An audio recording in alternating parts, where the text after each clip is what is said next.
And what's going on, Trojan family? Welcome to the USC LAFB show, live noon Pacific time on a beautiful Thursday in Los Angeles. It's why we live in the blessed place in the world, right? 70 degrees, had a little rain earlier in the week, and now it is an absolutely gorgeous day all across the Southland. Our Trojans will be flying out tomorrow morning, Friday, to much more, I guess, seasonal, you should say, fall weather. A little, rain in the forecast there in South Bend, which it typically is.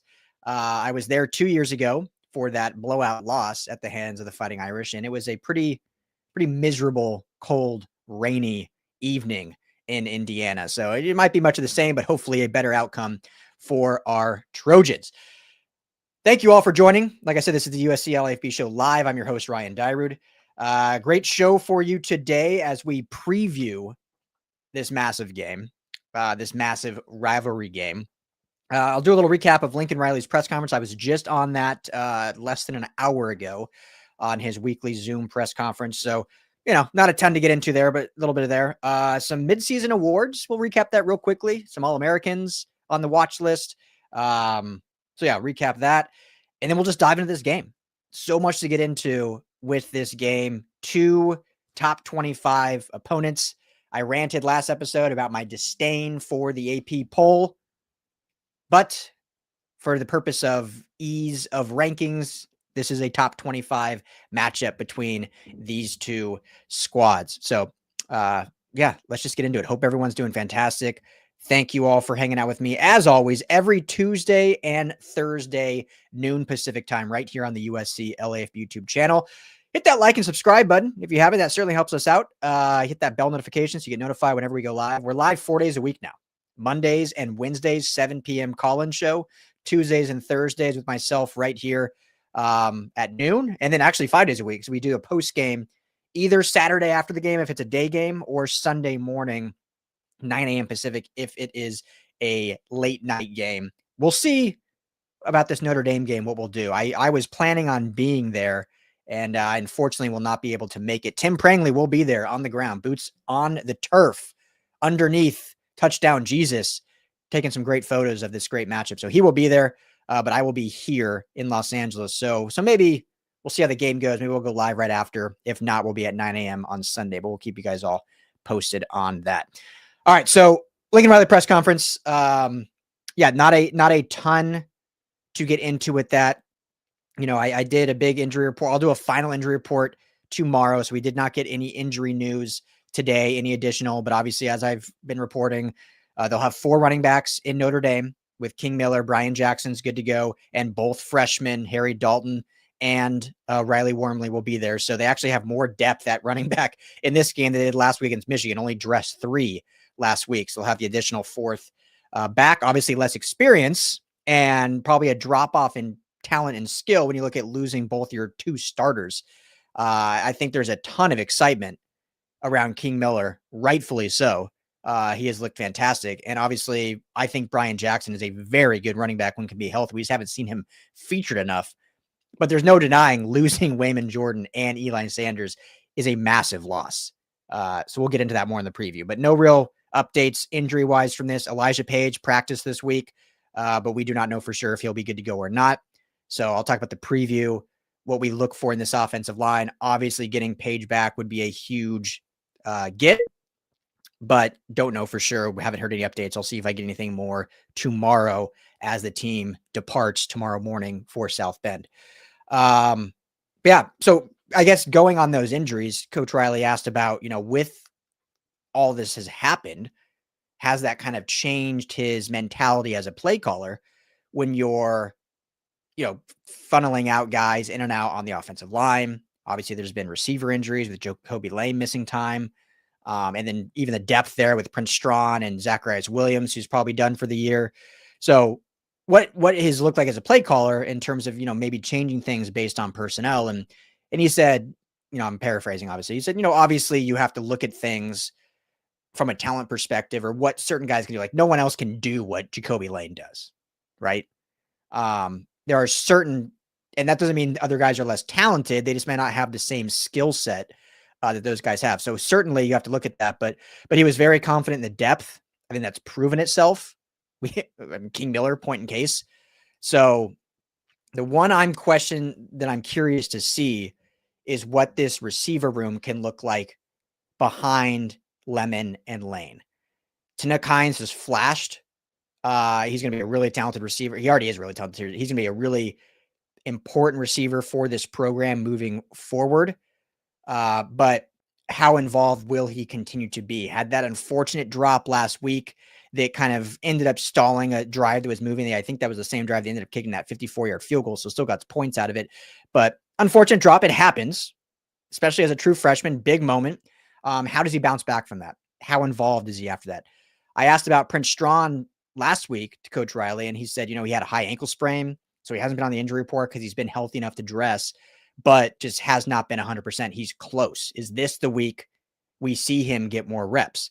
Now, they haven't really needed it just because of how dominant Makai Lemon has been, how dominant Lane has been when healthy, and with the surge of this tight end play with Lake McCree and Walker Lyons, they haven't needed that depth at receiver. But we'll see in this Notre Dame game if they'll need more. I asked Riley just about the rivalry in general. This is the 20-year anniversary of the historic Bush Push. I mean, is there more an iconic play in college football? Obviously, if you're a USC fan, maybe not.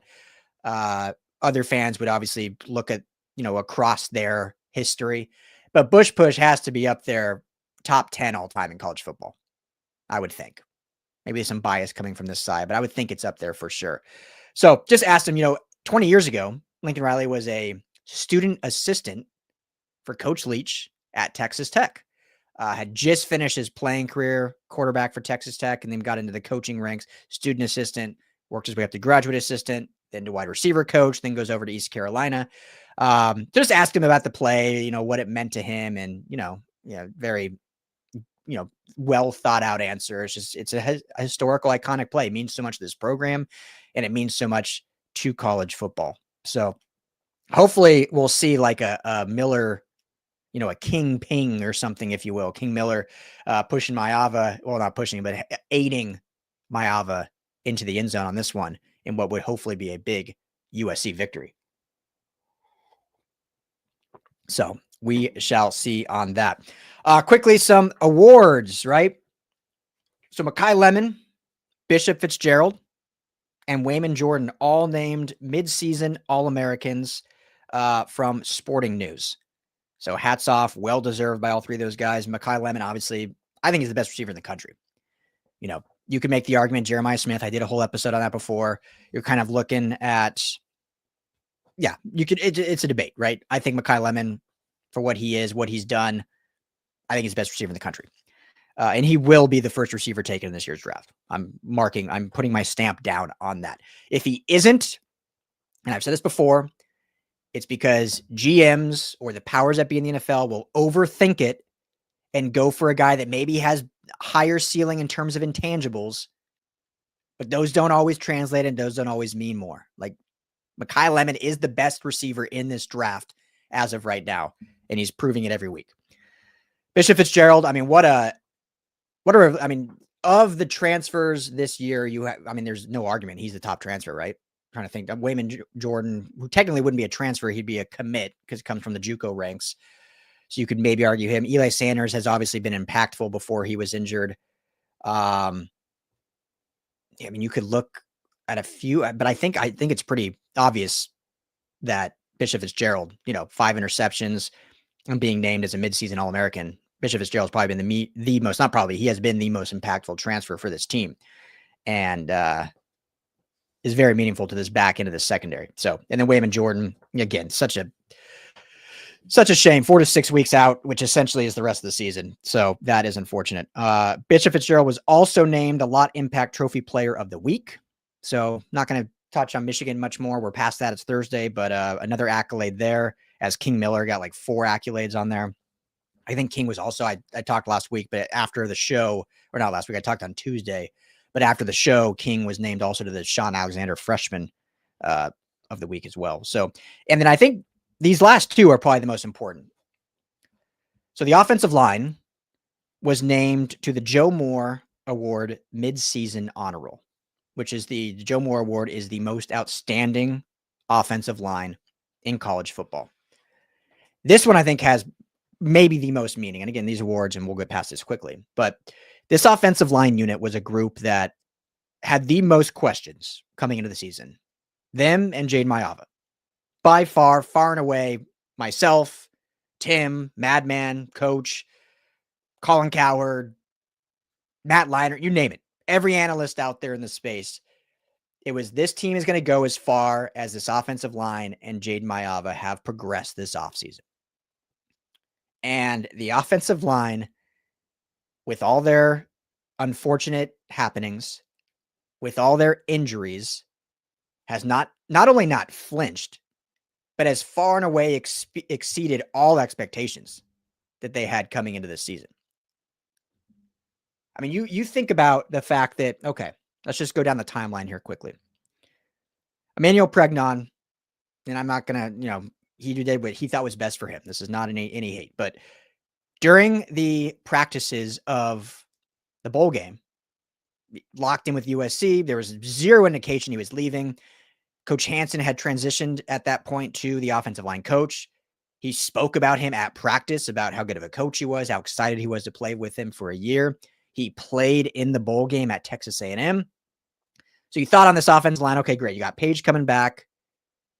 You got Pregnon coming back. Like, those are two pillars.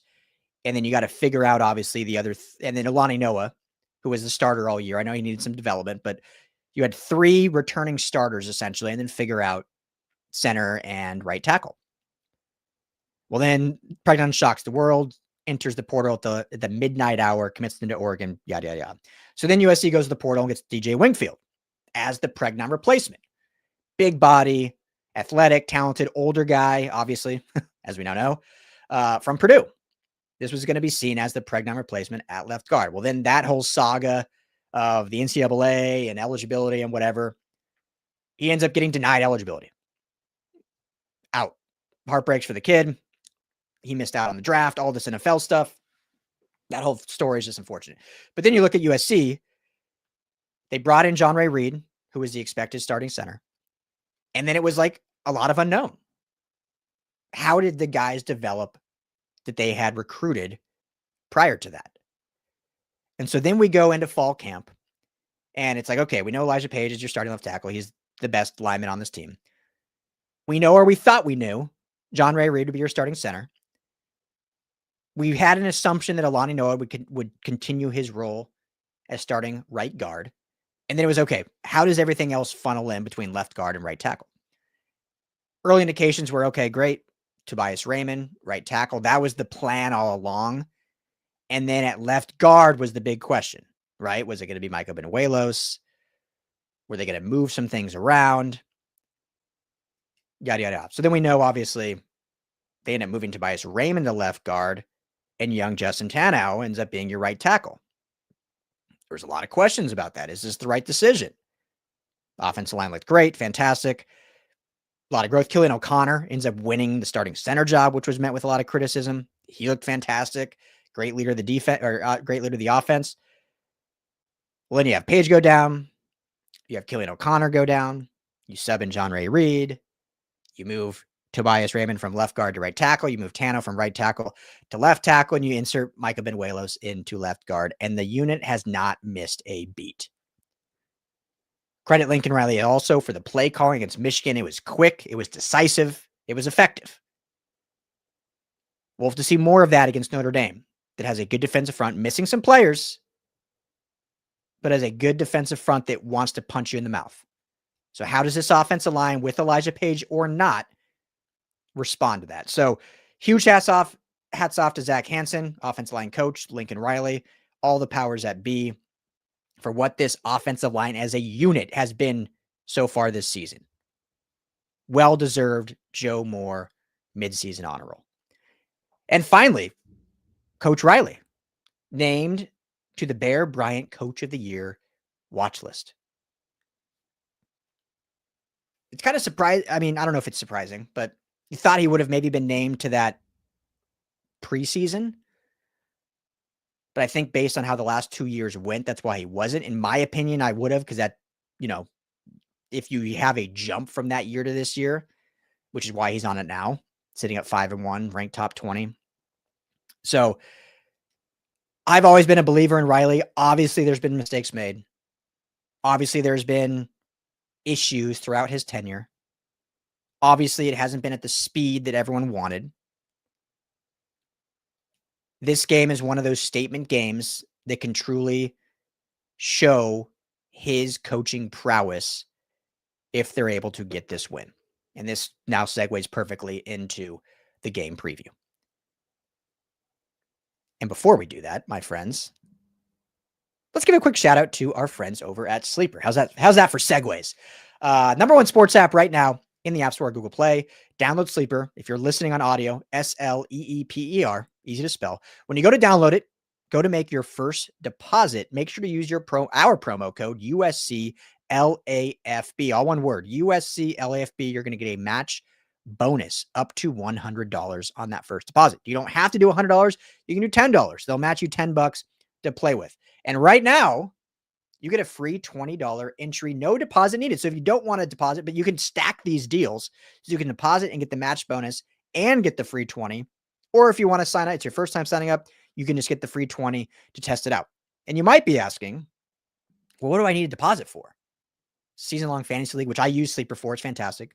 They've got game-breaking stats. They've got a chat. All that is available. But they also have the daily fantasy, which is similar to a pick'em. Just pick 2 to 8 players across any sport and pick more or less. So for this Notre Dame game, this USC Notre Dame game, Jade Mayava, more or less 230 yards. Usually the college lines for them come out a little later.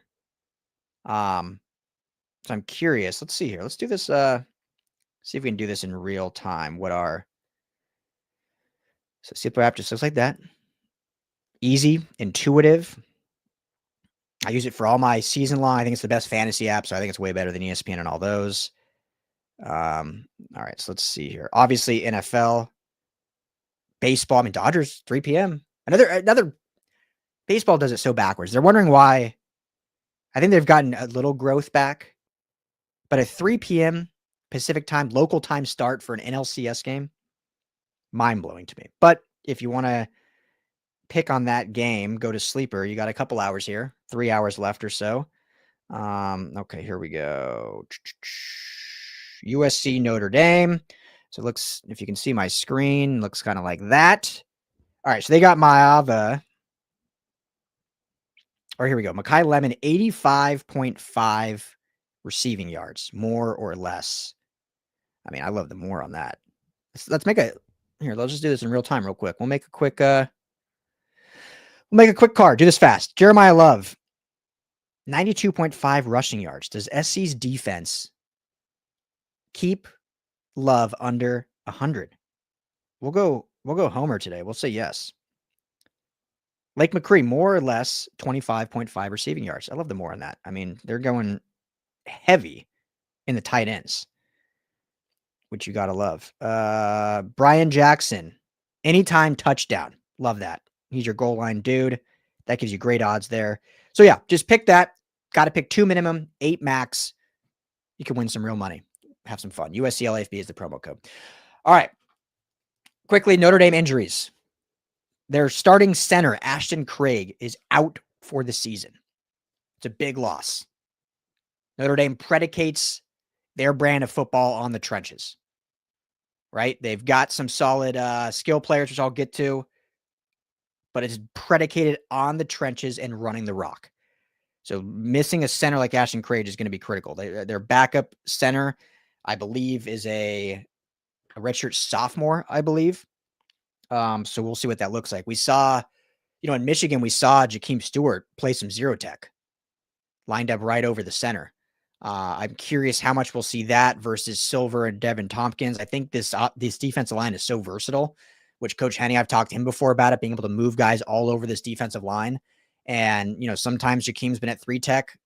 I think they've lined him out wide. Sometimes typically is in that 3 tech spot, but having him at 0 tech doesn't have the size of like those big nose tackles, but the speed is unmatched compared to those big nose tackles. So now you get to go up against a backup center and use that still strides and strength of Jakeem, but also the speed. I mean, that's how he's gotten some explosiveness in the backfield. So Devin Tompkins obviously can play in that nose if they want to do that. If they're doing, more of the 4-4-3 model, based on that one gap or whatever. So yeah, that's a big out. Defensive tackle Gabriel Rubio also out.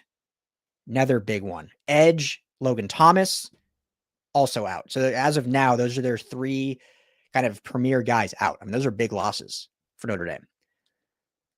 Micah Gilbert, who's like a backup receiver, has got some run. He's questionable with a hand.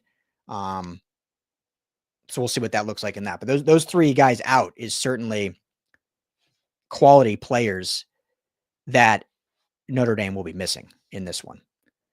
And so when you look at this matchup, it has some similarities for sure to the Michigan USC matchup in terms of Notre Dame wants to win in the trenches. They want to be a defensive football team. The difference is offensively, Notre Dame has had a lot more explosive this year. CJ Carr has given them, as a redshirt freshman, he's a talented quarterback, young, but he's already played in some big games opening the season at Miami and against Texas A&M. So he's already had those big game moments. Obviously lost both of those, but, gave them a chance to win. They didn't lose because of CJ Carr.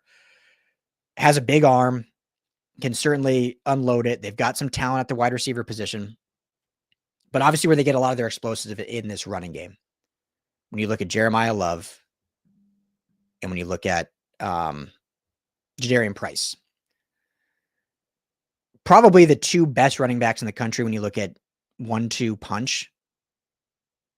Wayman Jordan, Eli Sanders were a fun comparison, but I think obviously they won't play in this one, but I think you lean Love and Price. When you look at 530 yards, I mean, it's so evenly split. 530 yards for Love, 422 yards for Price, 8 touchdowns for Love, 7 touchdowns for Price.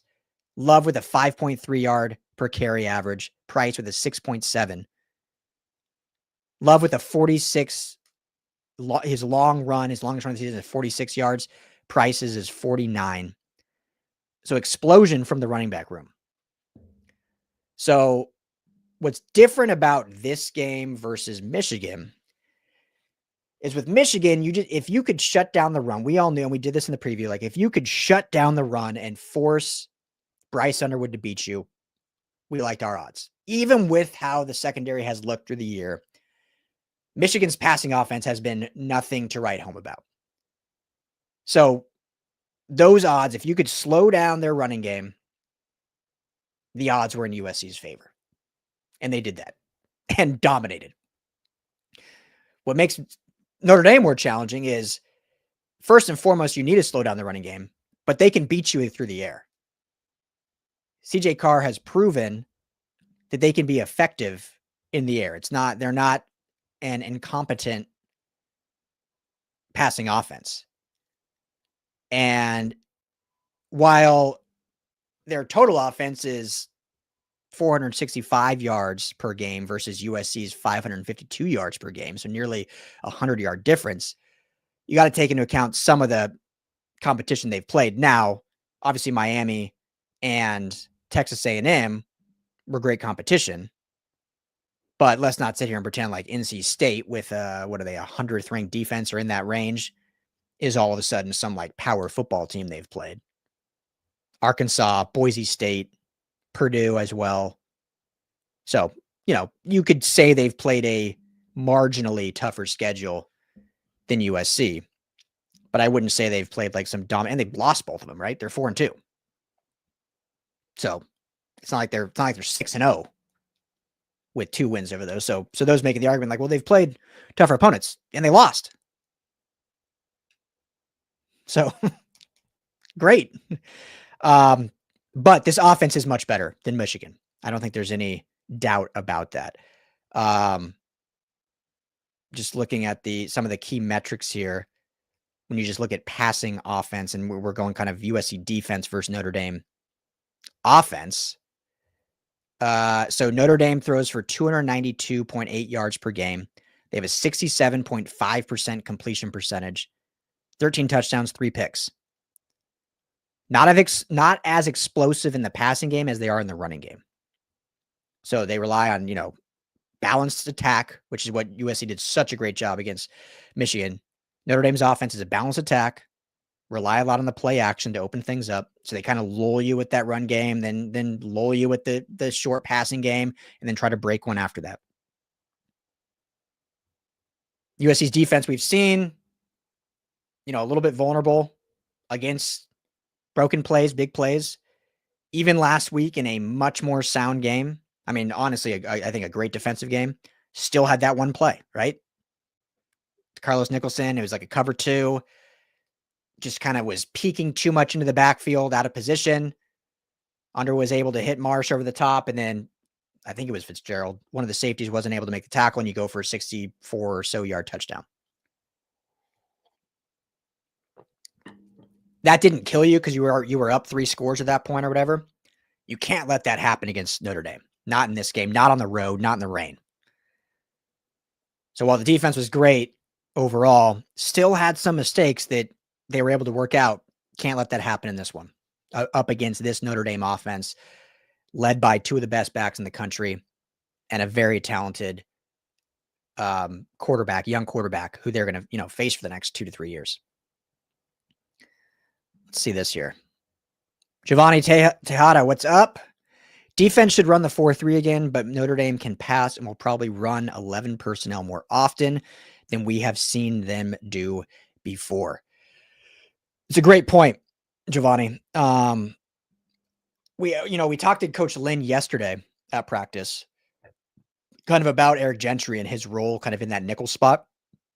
PFF, which I don't always trust totally in all their measurements, but had him lined up as like the nickel for the majority of his snaps. Now, I said before on Tuesday that while Gentry, I'm not trying to have like in pure pass coverage. I don't think that's a skill set. But in that nickel slot spot, if you're able to get a pass rush with 4, just because of his length and size, it's going to bode well. I mean, you think about that Illinois game, especially when you had Kevin Longstreet out there starting at nickel. Like they were hitting that quick slot slant every single play. Like how easy was it? It was a quick 5-yard slant that they were able to hit. I'm not having Gentry go deep in coverage. We don't want that. That's not what he's built for. But he's big enough and long enough that those quick slants he can neutralize. So I agree with you, Giovanni, that I do think USC can get away with playing more 4-3 because they can still utilize Gentry in that slot if necessary. Now, he's better closer to the line of scrimmage, and when he can come off the edge, I mean, his RPO game is unbelievable how he's able to read those RPO situations and ends up with tackle for losses or no gains. That's where you want him the most. But having Jaden Walker and Desmond Stevens on the field last week proved to be very formidable against the run, and I think will behoove this team in this matchup for everything I just said with those running backs. We saw the USC defense also basically turn to DeCarlos Nicholson and Marcellus Williams as their 2 starting corners. There was not a huge rotation. Now, Dan Lynn said yesterday as well, every game's a little different. We'll see how the matchups lean. We'll see how guys are performing. Those guys were performing great. There is no need to rotate. So that means, it doesn't mean that those are the 2 guys going forward for good, but those are your 2 starters. We'll see what the rotation looks like and how they're able to perform and hold their own and do their job in slowing down that attack. And obviously that allows then Ramsey, like everyone's been screaming at the wall for, Ramsey to be back in his natural spot at safety with the midseason All-American Bishop Fitzgerald. So this is a tough matchup for this defense. If they can play like they played last week, they will do okay. They're not going to, I don't think I've seen enough where I can say they're going to shut this Notre Dame offense down just because Michigan is so one-dimensional. Notre Dame has both facets of an offense, but they can hold their own. It won't be like the squeaky wheel against Illinois where, they were praying for turnovers to get a stop. They will be able to hold their own if they're able to do that schematically and play gap sound. So, I like this defense to be able to to get stops when necessary. Let's go with that. Get stops when necessary. And obviously, if these if you're able to get pressure with 4, that's going to obviously behoove you very well. Now, we know Dan Lin will absolutely dial up some great simulated pressures. He'll dial up some blitz packages from the safety position. We saw Fitzgerald get his first career sack last week. We've seen DeCarlos Nicholson blitzing off the edge. We've seen Ramsey in blitz packages. So we know we'll see some of that, but you don't want to rely on that. Those should be like surprise third down blitzes that then get you off the field.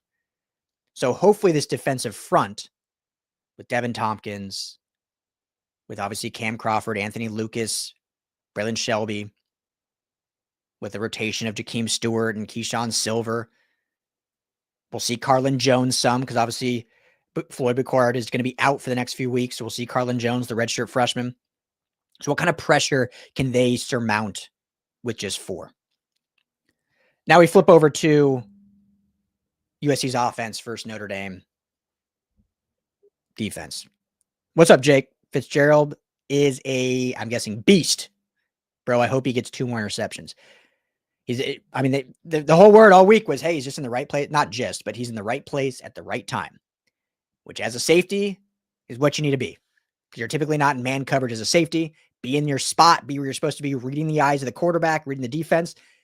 And Fitzgerald's been that in spades. So as I said earlier in the show, he is by far their most impactful transfer this year. By far. So he's been fantastic, really athletic. I did. Yeah, of course, I didn't even mention Jahdae Abasari. Need to see Jahdae and Jakeem get some pressure up the middle against their second string center. Exactly, Giovanni. I was saying earlier how Notre Dame's out there starting center. We saw Jakeem Stewart line up at zero tech at the nose spot last week a few snaps against Michigan. Doesn't have like the size of a true nose like Jahdae Abasari might, but he has the quickness and the strength and just the speed to beat, those interior gaps. And with a backup center, gets me excited. Gets me excited to see those two guys eat there, hopefully, with that speed and that size combined.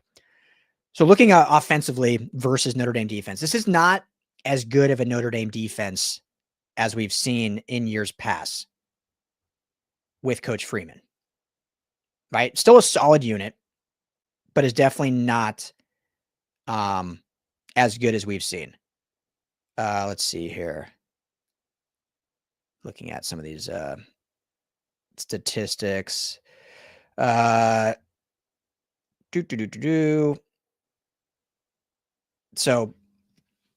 what we look at, Michigan plays a combo of kind of man and zone. Notre Dame is going to play a heavy man defense unless they switch things up entirely this week. But they'll play a heavy man. So I bring that up because this is where we'll see, hopefully, or how we can see kind of a different shift in Lincoln Riley play calling. When you play against man, or at least a good man defense, the screen game is a little bit more difficult. So the screen game with your running backs, those plays that I say is my favorite play in the offense right now, when they put Walker Lyons or Lake in motion, and as soon as you snap the ball, he just leaks out on basically 1 yard depth. Jaden Maiava rolls out with him. If there's someone there, he runs it. If not, dumps it off to him. It's like a guaranteed 10-yard gain. They've done it on 4th and 1s multiple times. They've done it on goal line situations. That becomes more difficult in man. And this is where, Lincoln Riley, depending on his play, and this is going to be up on Jaden Maiava pre-snap. And this is why, for those that many of you know, Trojan fans are super smart. But for those who don't know, this is why you see when you put guys in motion, it can kind of trigger what the defense is. If someone's following that guy specifically, it's in a man coverage. If they're passing it off to someone, you're looking at more mesh concepts or zone concepts. So with man, we'll see what the screen game can look like. And it's going to change things up a little bit. You're going to have to be a little bit more nuanced, a little bit more creative, a little bit more deceptive in kind of what those screens are, because in man, there'll always be someone dedicated to the tight end, to the running back. So how do you get them open and available in that cadence will be interesting. And that's a huge part of this offense right now. So that will be the challenge for USC is how to spring that screen game. Where it bodes well for USC in man coverage is good luck stopping Mekhi Lemon, who is just eating up every man coverage, every defender. I mean, good luck covering one-on-one Mekhi Lemon. Now, obviously, you can do different concepts that, have shadows. You have man coverage plus some like safety help over the top or safety help even down low. But this matchup definitely bodes better for USC. Because if they do that, if they decide, okay, we can't let Mekhi Lemon is just eating against man coverage, we're going to shadow him or shade him with one of our other safeties. Okay, well, then you got Jacoby Lane one-on-one. Tinook Hines one-on-one. I like Walker Lyons or Lake McCree on those seam routes. If you're going to pull a safety over to the boundary, Mekhi Lemon's usually in the slot, but if they run routes and Lincoln Riley Smart, and this is what he's going to do, if you're running flag routes or out routes and that safety is going to pull with Lemon, well, then you got that seam route open all day, depending how you line that up with Walker Lyons or Lake McCree. Or on the opposite side, you got Jacoby Lane one-on-one, whatever route he's doing. So this type of man will bode well for the receivers. It'll be a challenge for the screen game. So that'll be kind of the chess match we'll see with Coach Riley and Coach Freeman, one offensive genius against one defensive genius, and how they're going to do that. And the other thing, and the last thing, and we'll kind of wrap this up here soon, is USC has done such a good job running the football. They've been balanced in attack. We've seen them run power. We've seen them run counter. And counter can run really well against really any defense if you run it well and how effective they have so far this season. But it definitely can behoove well against man coverage as well. And depending on, obviously it's running, so it's different than a pass game, but running that counter, you can split guys out. And when you're in man coverage, you're going to spread the defense out. If they're not playing zone, then you spread those receivers out in your run counter, and you're up against a much smaller defensive front or just less numbers in the box. And you can let Alani Noah, Justin Tano, those pulling guards and tackles just absolutely eat, and watch King Miller, as we've seen, use his vision between the tackles and crease these tiny little dwellings of openings and crease it for 40 plus yards. So I like the matchup USC offense against Notre Dame defense. The matchup of USC defense against Notre Dame offense is going to be one where if USC can get a couple stops, they don't have to be as dominant. I don't know if they will be. Obviously, we hope they are. But this is a much better offense than they faced. Probably the best offense they faced this year. I don't know about the best quarterback. I think Luke Altmaier is a really good quarterback. CJ Carr's going to be really good. Just still a freshman. So yeah, we'll see. But great matchup. I have it. So the over-under on this is like 59.5. USC right now is a 9-point dog. So clearly the market does not believe in USC yet. They need to see more. I don't know. I just feel different about this team. I wrote about it after Michigan State. I know there was some ugly stuff in that game, but this is not last year's USC team. I think they have turned a corner. They haven't turned the corner and blown it open yet. This game would do that if they can get this win. But this is a team I think that's going to take it can beat any team in college football. They haven't proven that they will beat every team in college football yet. They haven't proven that they can't lose the heartbreaker yet, but they've proven, I think, that they can beat any team.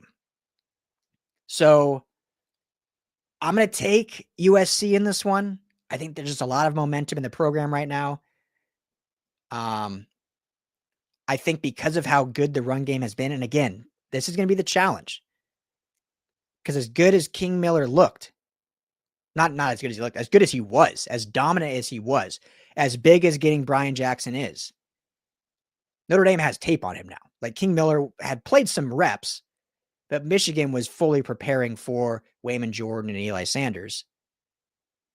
Not saying that that's an excuse for them, but it does give you a little bit of element of surprise when you get kind of this upstart running back come in and there's just not a lot known on him. Now, they were just getting punched in the mouth by USC's offensive line, and King Miller was able to hit tiny little gaps. So that's a different thing. But there's a lot more out there now for Notre Dame to prepare for. So I don't know if the run defense or the run offense will be as dominant as it's been, but we do know that Lincoln Riley is committed to it. And in a somewhat rainy game, you have to be. Jade Mailava, in my opinion, is a top 5 Heisman contender. But this is a game with the rain. You don't want to put it on him. Don't want to have to put it on him to go win you the game. I think he can do that. If he can limit the one mistake he's made the last 2 weeks. But you want to lean on that run game. And Paulie Walnuts, what's up, baby?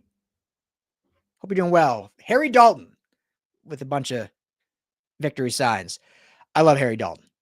Tough ass to tell a true freshman to go have a big game in South Bend in potentially the last rivalry matchup. But dude is built like a dominant college running back. He has a bright future. I talked about it last show. Like, he's a brick and has the size. He plays like Wayman Jordan in terms of his vision in between the tackles, the size. King Miller plays like Eli Sanders a little bit. So USC obviously is building. They have a type, right? And how they're going to build this. Let's see this here. Jake, have you heard Notre Dame fans don't trust their DC like how USC fans didn't trust Grinch? Well, maybe not that bad, but they don't like him much. I hope Riley rips him apart. Yeah, I mean, any fan base is going to not trust their USC's fan base. Was saying that about Dan Land just 2 weeks ago. So totally get what you're saying, Jake, 100%. But I think any fan base, when you show any cracks or struggles, there's going to be some moaning and some discontent. Now with Grinch, it was a year and a half of that, so nothing changed. We'll see what Riley can do against this Notre Dame defense, and specifically the front. So we shall see. But so yeah, prediction. I like I said, USC in this one. It's a 59.5 over under. 9-point favorite, as I mentioned. Notre Dame is right now. A lot of people are saying this is going to be a shootout. A lot of people think this is going to be a shootout. Take the over. It's going to clear easily. I've seen 31-34. I've seen 42-45. I wouldn't be surprised by that because both these quarterbacks can sling it. Both these defenses have not proven dominance consistently. We haven't seen like multiple weeks of dominant defensive play from either of these units. But I kind of think with the way the matchup works, with the potential rain, I kind of think it'll be a lower scoring affair. Now, I'm not saying like a 13-10 game by any means, but I kind of think we'll see some more defensive stops, maybe some turnovers just because of the rain and the sloppiness. For 7:30 local kick, so a late game on the East Coast. So I'm going to go, I like USC to win outright, but I'm going to go 27-24. Not like a low-scoring game, but, it doesn't hit 30s in this one. You know what? No. USC is going to hit 30. 30-24. USC wins by 6. Maybe Notre Dame gets a late touchdown there. I don't know. Maybe I'm too confident. I just feel good about this USC team of debunking this narrative that they're up against. And I think they can do it and prove that they are truly a physical team. And last week against Michigan was not just an anomaly. So there you have it.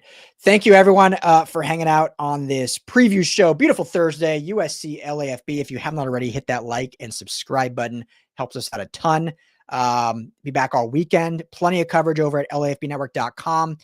Join our forum. We got a message board, brand new. I'm building it up. LAFBnetwork.com. Just go to forum in the menu there, and you can see our message board. We'll have intel there, injury updates, a lot of just quick hitting stuff. Plus, we just want you to engage, interact. It's completely free. Doesn't cost anything. You just have to, like anything else, just sign up with like an email just so you have an account.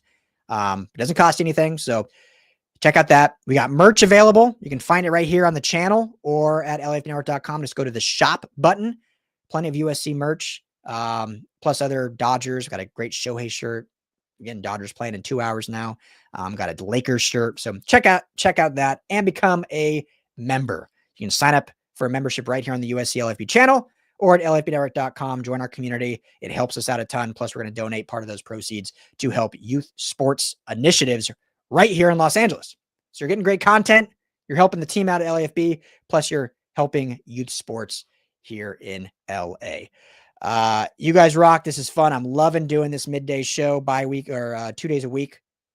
Maybe we'll add more. We'll see. Got a lot of stuff in the pipeline that I'm excited about. We're doing some more high school stuff. I won't announce it yet, but with recruiting and SoCal High School, I'm going to start doing a lot more in that field. We actually have something that no one does, that we have some licensing that we just kind of signed a deal for. So that's coming soon. I'll announce that when it's more, all the T's are crossed and the I's are dotted, but some exciting stuff here at the LAFB network. So thank you as always, everyone. If I don't talk to you, enjoy the game, but I will have some more videos out tomorrow, Friday, leading up to this massive Saturday matchup. Anyone traveling, be safe, stay dry, have a blast. And as always, fight on.